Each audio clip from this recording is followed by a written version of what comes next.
മുആഫൻ ഫീ ജസദിഹി, ശരീരത്തിന് ആരോഗ്യമുള്ളവനായിട്ടൊരാൾ പ്രഭാതത്തിൽ എണീറ്റാൽ, രാവിലെ എണീക്കുമ്പോൾ ആരോഗ്യമുള്ള മനുഷ്യനാണെങ്കിൽ സുഖങ്ങളൊന്നുമില്ല. ഇന്ന് നമ്മളെല്ലാവരും എണീറ്റത് ആരോഗ്യത്തോടുകൂടിയാണ്. പ്രത്യേകമായ പനിയില്ല, പ്രത്യേകമായ അസുഖങ്ങളില്ല, നല്ല ആരോഗ്യത്തോടുകൂടിയാണ് രാവിലെ എണീറ്റത്. ഇൻദഹു ഖൂതു യൗമിഹി, ഇന്ന് രാത്രി ഇശാ വരെയുള്ള ഭക്ഷണം അയാളുടെ വീട്ടിലുണ്ട്. നാളത്തെ ഭക്ഷണത്തെ കുറിച്ച് നിങ്ങൾ ആലോചിക്കാനേ പാടില്ല എന്നാണ് പരിശുദ്ധ റസൂൽ സല്ലല്ലാഹു അലൈഹി വസല്ലമ തങ്ങൾ പറഞ്ഞത്. രാവിലെ എണീക്കുമ്പോൾ ബ്രേക്ക്ഫാസ്റ്റ് കഴിക്കാനുള്ള ഫുഡ് വീട്ടിലുണ്ട്, ഉച്ചയ്ക്ക് ലഞ്ച് കഴിക്കാനുള്ള ഭക്ഷണമുണ്ട്, രാത്രി ഡിന്നർ കഴിക്കാനുള്ള ഭക്ഷണമുണ്ട്. ഈ 3 ഭക്ഷണം നിങ്ങളുടെ വീട്ടിലുണ്ടെങ്കിൽ ഫകഅന്നമാ ഹീസത് ലഹു ദുനിയാ, ദുനിയാവിന്റെ എല്ലാ സുഖങ്ങളും ആസ്വദിക്കുന്നവനാണ് അയാളെന്ന് പരിശുദ്ധ റസൂലുള്ളാഹി സ്വല്ലല്ലാഹു അലൈഹി വസല്ലം. ഒരു മനുഷ്യന്റെ ജീവിതത്തിലെ സുഖങ്ങൾ എന്ന് പറഞ്ഞാൽ എന്താണ്? ഒന്ന്, ടെൻഷൻ ഇല്ലാതെ ജീവിക്കുക, മാനസികമായ ആരോഗ്യം. ഒന്ന് അതാണ് മുആഫൻ ഫീ സിർബിഹി ആമിനൻ ഫീ സിർബിഹി എന്ന് പറഞ്ഞാൽ മാനസികമായ ആരോഗ്യം. മുആഫൻ ഫീ ജസദിഹി എന്ന് പറഞ്ഞാൽ ശാരീരികമായ ആരോഗ്യം. ഇൻദഹു ഖൂതു യൗമിഹി എന്ന് പറഞ്ഞാൽ സാമ്പത്തികമായ ഭദ്രത. ഈ 3 മനുഷ്യന്റെ ജീവിതത്തിലെ 3 നിഅമത്തുകൾ, അല്ലേ? മാനസികമായി ആരോഗ്യമില്ല, പൈസയുണ്ട്, ശാരീരിക ആരോഗ്യമുണ്ട്, അയാൾക്ക് ജീവിതത്തിൽ സന്തോഷം ഉണ്ടാവില്ല. കാരണം മെന്റലി എപ്പോഴും മാനസികമായി അയാൾക്ക് ടെൻഷനാണ്. പൈസ ഇഷ്ടം പോലെ ഉണ്ട്, പക്ഷെ ടെൻഷനാണ്. മാനസികമായി നല്ല ആരോഗ്യമുള്ള മനുഷ്യനാണ്, പക്ഷേ ശാരീരികമായി എപ്പോഴും അസുഖങ്ങളാണ്, കിടന്ന കിടപ്പിലാണ്. മാനസികമായ ആരോഗ്യമുണ്ട്, ശാരീരികമായ ആരോഗ്യമുണ്ട്, പക്ഷെ ഒരു നേരത്തെ ഭക്ഷണം കഴിക്കാനുള്ള സാമ്പത്തിക സ്ഥിതി അയാൾക്കില്ല. 3-ൽ ഏതെങ്കിലും ഒന്ന് നഷ്ടപ്പെട്ടാൽ അപകടം തന്നെയാണ്. 3-ൽ ഏതെങ്കിലും ഒന്നുകിൽ മാനസിക ആരോഗ്യം, അല്ലെങ്കിൽ ശാരീരിക ആരോഗ്യം, അല്ലെങ്കിൽ സാമ്പത്തിക ഭദ്രത. ഈ 3-ൽ ഏത് നഷ്ടപ്പെട്ടാലും ഒരു മനുഷ്യനെ സംബന്ധിച്ചിടത്തോളം അത് പരീക്ഷണമാണ്. അതുകൊണ്ട് പ്രിയപ്പെട്ടവരെ, നമ്മളെ സംബന്ധിച്ചിടത്തോളം ഇന്ന് രാവിലെ എല്ലാവരും ആഫിയത്തോടെ എണീച്ചത്, അല്ലെ? ആരോഗ്യത്തോടെ എണീറ്റു. നാട്ടിലോ വീട്ടിലോ ചുറ്റുഭാഗങ്ങളിലോ പേടിക്കാനൊന്നുമില്ല. പിന്നെയോ ഇന്ന് രാത്രി വരെയുള്ള ഭക്ഷണം നമ്മുടെ കയ്യിലുണ്ട്. അപ്പൊ നമ്മൾ ഇന്ന് ദുനിയാവിലെ ഏറ്റവും വലിയ ഭാഗ്യവാന്മാരാണ്. നമ്മളത് തിരിച്ചറിയണം.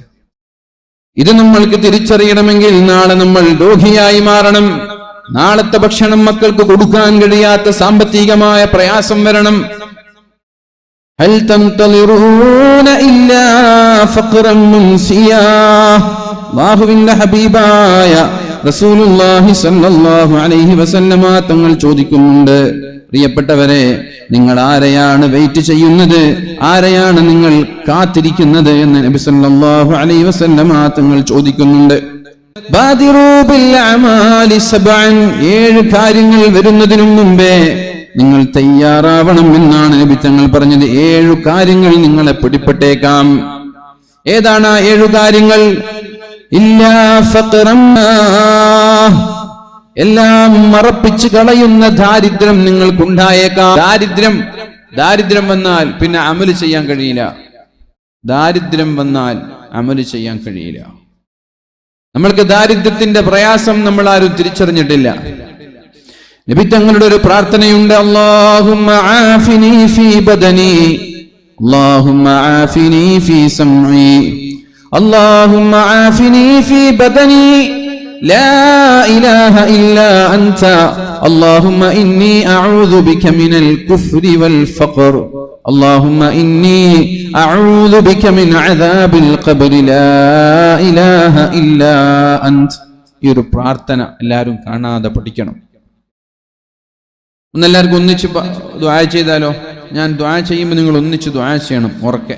അല്ലാഹുമ്മ ആഫിനി ഫീ ബദനി, അല്ലാഹുമ്മ ആഫിനി ഫീ സമഈ, അല്ലാഹുമ്മ ആഫിനി ഫീ ബസ്വരി, ലാ ഇലാഹ ഇല്ലാ അൻത, اللهم إني أعوذ بك من الكفر والفقر وأعوذ بك من عذاب القبر.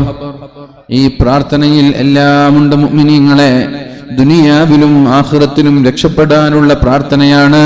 അല്ലാഹുവിന്റെ ഹബീബ് സുബ്ഹിയുടെ ശേഷം ഇത് പ്രാർത്ഥിക്കാതെ എണീക്കാറില്ല. മഗ്രിബിന്റെ ശേഷം ഇത് ദുആ ചെയ്യാതെ നബി സല്ലല്ലാഹു അലൈഹി വസല്ലമ തങ്ങൾ എണീക്കാറില്ല. ഏതാണ് ആ ദുആ എന്നറിയോ? അല്ലാഹുമ്മ ആഫിനി ഫീ ബദനി. അല്ലാഹുവേ എന്റെ ശരീരത്തിന് നീ ആരോഗ്യം നൽകണേ അല്ലാഹ്. അല്ലാഹുമ്മ ആഫിനി ഫീ ബദനി. ബദൻ എന്ന് പറഞ്ഞാൽ ശരീരം, കാല് മുതൽ തല വരെ. അല്ലാഹുമ്മ ആഫിനി ഫീ ബദനി. അല്ലാഹുവേ എന്റെ ശരീരത്തിന് ആരോഗ്യം നൽകണേ അല്ലാഹ്. അല്ലാഹുമ്മ ആഫിനി ഫീ സമഈ. പടച്ചവനെ എന്റെ ചെവിയുടെ കേൾവി ശക്തി നീ മരണം വരെ നിലനിർത്തണേ അല്ലാഹ്. വയസ്സാകുമ്പോ കയ്യിനും കാലിനൊക്കെ ആരോഗ്യം ഉണ്ടാകും, ചെവി കേൾക്കുന്നില്ല. ചില ആളുകൾക്കുള്ള പ്രശ്നമാണ്. അസുഖങ്ങളൊന്നുമില്ല, ചെവി കേൾക്കുന്നില്ല. അതുണ്ടാവരുത്. മരിക്കുന്നത് വരെ ചെവിയുടെ കേൾവി ശക്തി നിലനിൽക്കണം. അല്ലാഹുമ്മ ആഫിനി ഫീ ബസ്വരി. പടച്ചവനെ എന്റെ കണ്ണിന്റെ കാഴ്ച ശക്തിക്ക് നീ ആഫിയത്ത് നൽകണേ അല്ലാഹ്. എല്ലാറ്റിനും ആരോഗ്യമുണ്ട്. വയസ്സായ പിന്നെ കണ്ണിന് കാഴ്ചയില്ല. കണ്ണ് നഷ്ടപ്പെട്ടാലേ കണ്ണിന്റെ വിലയറിയൂ, ചെവി നഷ്ടപ്പെട്ടാലേ ചെവിയുടെ വിലയറിയൂ. അല്ലാഹുവിനോട് ദുആ ചെയ്യുന്നത് മരിക്കുന്നത് വരെ കണ്ണിന്റെ ആരോഗ്യം നീ നിലനിർത്തി തരണേ. എന്തൊക്കെ? ശരീരം മുഴുവനും ചെവി, കണ്ണ്, 3 കാര്യങ്ങളായി. ശരീരത്തിൽ ചെവിയും പെട്ടു, കണ്ണും പെട്ടു, ഇല്ലേ? ഒന്നാമത്തെ ദുആയിൽ തന്നെ ശരീരത്തിൽ തന്നെ കണ്ണും പെട്ടു, ചെവിയും പെട്ടു. പിന്നെ എന്തിനാണ് റിപ്പീറ്റ് ചെയ്തത്, പ്രത്യേകമായി എടുത്തു പറഞ്ഞത്? പ്രത്യേകമായി എടുത്തു പറയാനുള്ള കാരണം വാർദ്ധക്യത്തിൽ ഒരു മനുഷ്യന് ആദ്യമായി നഷ്ടപ്പെടുന്നത് കണ്ണും ചെവിയുമാണ്. ചെവിയുടെ കേൾവി ശക്തി. ഉസ്താദെ, ഉപ്പാക്ക് വയസ്സായി ചെവി കേൾക്കുന്നില്ല എന്ന് പലരും പറയാറുണ്ട്. ഉപ്പാക്ക് വയസ്സായി കണ്ണു കാണുന്നില്ല എന്ന് പറയാറുണ്ട്. ഞാൻ 2 ദിവസം മുമ്പ് എവിടെയോ വഅലിന് പോയപ്പോ മാസങ്ങളായി കണ്ണു കാണാതെ ഉമ്മ കിടപ്പിലാണ്. വേറൊരു സുഖമില്ല, കണ്ണ് കാണുന്നില്ല. കണ്ണിന്റെ കാഴ്ച ശക്തി നഷ്ടപ്പെട്ടു. അല്ലാഹു കാഴ്ച ശക്തി തിരിച്ചു നൽകട്ടെ. വേറൊരു സുഹൃത്ത് പറഞ്ഞു, ഉസ്താദ് ഒന്ന് ഉമ്മുമ്മ എണീറ്റ് ബാത്റൂമിലേക്കെങ്കിലും നടക്കാൻ വേണ്ടി ദുആ ചെയ്യണം. ഉമ്മ കിടപ്പിലാണ്, ബാത്റൂമിലേക്കെങ്കിലും ഒന്ന് നടന്നു പോകുന്നത് കാണാൻ നിങ്ങൾ ദുആ ചെയ്യണം. അല്ലാഹു ശിഫ നൽകട്ടെ. പ്രിയപ്പെട്ടവരെ, ഞാൻ പറയുന്നത് റസൂലുള്ളാഹി സ്വല്ലല്ലാഹു അലൈഹി വസല്ലം നമ്മുടെ ആരോഗ്യത്തിന് എത്രത്തോളം ഇമ്പോർട്ടൻസ് കൊടുത്തു എന്ന് ശ്രദ്ധിക്കണം എല്ലാവരും. സുബഹി നിസ്കാരം കഴിഞ്ഞാൽ ഇത് ദുആ ചെയ്യും, മഗ്രിബ് നിസ്കാരം കഴിഞ്ഞാലും ഇത് ദുആ ചെയ്യും. കാരണം ഒരു പ്രഭാതത്തിന്റെ തുടക്കം സുബഹിയാണ്, ഒരു രാത്രിയുടെ തുടക്കം മഗ്രിബാണ്. ഇത് ദുആ ചെയ്യുന്ന ആളുകളൊന്ന് കൈപൊക്കെ. എല്ലാ ദിവസവും ദുആ ചെയ്യുന്ന ആളുകൾ നോക്കി, നിങ്ങൾ ആരെങ്കിലും ഉണ്ടോ നോക്കിയേ. ഇതാണ് നമ്മുടെയൊക്കെ അവസ്ഥ. എന്നിട്ട് നമ്മൾ പറയും, ഉസ്താദെ മുട്ടുവേദന, നടുവേദന, ഷുഗർ, പ്രഷർ, കൊളസ്ട്രോൾ, ഇതൊക്കെ ദുആ ചെയ്തിട്ട് ഇതിൽ നിന്നൊക്കെ കാവൽ തേടണ്ടേ നിങ്ങളെ? അല്ലാഹുവിന്റെ ഹബീബായ നബി തങ്ങൾ പറഞ്ഞു, സലുല്ലാഹൽ ആഫിയ. നിങ്ങൾ അല്ലാഹുവിനോട് ആഫിയത്തിന്, ആരോഗ്യത്തെ ചോദിച്ചു വാങ്ങണം എന്ന് പരിശുദ്ധ റസൂലുള്ളാഹ്. ആരോഗ്യത്തെ ചോദിച്ചു വാങ്ങണം എന്നാ പറഞ്ഞത്. വേറൊരു കാര്യം നബി തങ്ങൾ അങ്ങനെ പറഞ്ഞില്ല. സലുല്ലാഹൽ ആഫിയ. അല്ലാഹുവിനോട് നിങ്ങൾ ആരോഗ്യത്തെ ചോദിച്ചു വാങ്ങണം. ഇവിടെ ഇരിക്കുന്ന ഒരു മനുഷ്യന്മാരിത് ദുആ ചെയ്യുന്നില്ല. എന്നിട്ട് നമ്മൾ ഹോസ്പിറ്റലിൽ കൊണ്ടുപോയിട്ട് ലക്ഷങ്ങൾ ചെലവഴിക്കുകയാണ്. കിഡ്നി പേഷ്യന്റ് വേറെ, ക്യാൻസർ രോഗികൾ വേറെ, ഷുഗറിന്റെ മരുന്ന് കഴിക്കാത്ത ആരാണ് ഈ സദസ്സിലുള്ളത്? 50 വയസ്സ് കഴിഞ്ഞിട്ട് ഷുഗർ ഇല്ലാത്ത ആളുകളൊന്ന് സദസ്സിൽ നിന്ന് കൈപ്പൊക്കും. 50 വയസ്സ് കഴിഞ്ഞിട്ട് ഷുഗർ ഇല്ലാത്ത ഒരാള്. മാഷാ അല്ലാഹ്, കുറെ ആളുണ്ട്. നിങ്ങളെല്ലാവരും അധ്വാനിക്കുന്ന ടീമാണെന്ന് തോന്നുന്നു അല്ലെ? മാഷാ അല്ലാഹ്, കുറെ ആളുണ്ട്. അൽഹംദുലില്ലാഹ്, വലിയ സന്തോഷം. ചെറുപ്പത്തിൽ തന്നെ ഷുഗറും പ്രഷറും കൊളസ്ട്രോളൊക്കെ ബാധിക്കുന്ന ആളുകളാണ് നമ്മളൊക്കെ. നിങ്ങളൊക്കെ അധ്വാനിക്കുന്ന തടി ആയതുകൊണ്ടായിരിക്കും നിങ്ങളിൽ ബഹുഭൂരിഭാഗം ആളുകളും കൈപ്പൊക്കിയത്. ഏതായാലും പ്രത്യേകമായ കൺഗ്രാജുലേഷൻ നിങ്ങൾ അറിയിക്കുകയാണ്. ശരീരത്തിന്റെ ആരോഗ്യം നമ്മൾ സംരക്ഷിക്കണം. അല്ലാഹുമ്മ ആഫിനി ഫീ ബദനി, അല്ലാഹുമ്മ ആഫിനി ഫീ സമഈ, അല്ലാഹുമ്മ ആഫിനി ഫീ ബസ്വരി. ഞാൻ വോളണ്ടിയർമാരോട് പറയാണ്, പുറത്തു നിന്നിട്ട് കേൾക്കാം, പക്ഷെ ഈ വാൽ നിങ്ങൾ കേട്ടാൽ നിങ്ങൾക്ക് പഠിക്കാൻ കഴിയില്ല. പഠിച്ച് ജീവിതത്തിൽ പകർത്തണമെങ്കിൽ നിങ്ങൾ സദസ്സിൽ വന്നിട്ട് തന്നെ ഇരിക്കണം. അവിടെ നിന്നിട്ട് കേട്ട കുറച്ചൊക്കെ കേൾക്കും, പക്ഷെ അത് എഫക്റ്റീവ് ആവില്ല. അതാണ് ഈ പുറത്തു നിന്നിട്ട് കെട്ടാനുള്ള പ്രശ്നം. കഴിവിന്റെ പരമാവധി ഉള്ളൊക്കെ എന്നെ വന്നിട്ടിരിക്കുക. അല്ലാഹുവേ, എന്റെ ചെവിയുടെ ആരോഗ്യം, എന്റെ കണ്ണിന്റെ ആരോഗ്യം, എന്റെ ശരീരത്തിന്റെ ആരോഗ്യം മരണം വരെ നിലനിർത്തണേ അല്ലാ എന്ന് നമ്മൾ ദുആ ചെയ്യണം. പിന്നെയോ അല്ലാഹുമ്മ ഇന്നി അഊദു ബിക മിനൽ കുഫ്രി വൽ ഫഖർ.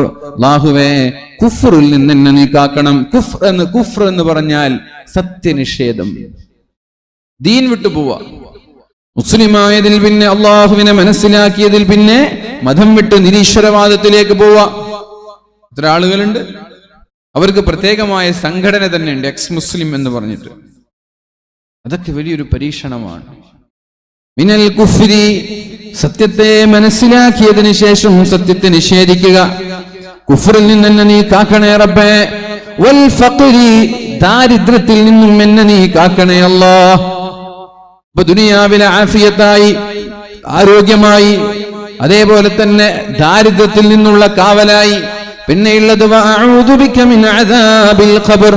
അല്ലാഹുവേ, ഖബറിന്റെ അദാബിൽ നിന്ന് എന്നെ നീ കാക്കണേ അല്ലാഹ് എന്ന് അല്ലാഹുവിന്റെ ഹബീബായ റസൂലുള്ളാഹി സ്വല്ലല്ലാഹു അലൈഹി വസല്ലമ തങ്ങൾ ദുആ ചെയ്യാറുണ്ടായിരുന്നു. നിങ്ങൾ ഇത് നിർബന്ധമായും പഠിക്കണം. എല്ലാവരും, ഇവിടെ ഇരിക്കുന്ന എല്ലാവരും ഇത് പഠിക്കണം. എന്നിട്ട് സുബഹയുടെ ശേഷം നിസ്കാരം കഴിഞ്ഞാൽ നമ്മൾ എല്ലാവരും ഇത് ദുആ ചെയ്യണം. മഗ്രിബിന്റെ ശേഷവും ദുആ ചെയ്യണം. ഞാൻ ഒന്നും കൂടി ഇത് ചൊല്ലിത്തരാം, അതിന്റെ അർത്ഥവും കൂടെ പറഞ്ഞു തരാം. اللهم عافني في بدني اللهم عافني في سمعي اللهم عافني في بصري لا إله إلا أنت اللهم إني أعوذ بك من الكفر والفقر اللهم إني أعوذ بك من عذاب القبر لا إله إلا أنت അല്ലാഹുവേ എൻ്റെ ശരീരത്തിന്റെ ആരോഗ്യം നീ നിലനിർത്തണേ അല്ലാ. കണ്ണിന്റെ ആരോഗ്യവും ചെവിയുടെ ആരോഗ്യവും നിലനിർത്തണേ അല്ലാ. അല്ലാഹുവേ സത്യനിഷേധത്തിൽ നിന്നും അതേപോലെ ഫഖറിൽ നിന്നും ദാരിദ്ര്യത്തിൽ നിന്നും എന്നെ നീ കാക്കണേ അല്ലാ. സാമ്പത്തികമായ പ്രയാസത്തിൽ നിന്ന് എന്നെ നീ കാക്കണേ അല്ലാ. ഞാൻ നാളെ മരിച്ചു കഴിഞ്ഞാൽ ആദ്യത്തെ ഇന്റർവ്യൂ നടക്കുന്നത് ഖബറിലാണ്. അതുകൊണ്ട് ഖബറിന്റെ അദാബിൽ നിന്നും എന്നെ നീ കാക്കണേ അല്ലാ. ഖബർ രക്ഷപ്പെട്ടാൽ പിന്നെ ഒന്നും പേടിക്കാനില്ല എന്നാണല്ലോ പഠിക്കുകയും ദിവസവും പ്രാർത്ഥിക്കുകയും ചെയ്യുക. അല്ലാഹു നമ്മുടെ ആരോഗ്യം മരണം വരെ നിലനിർത്തി തരട്ടെ.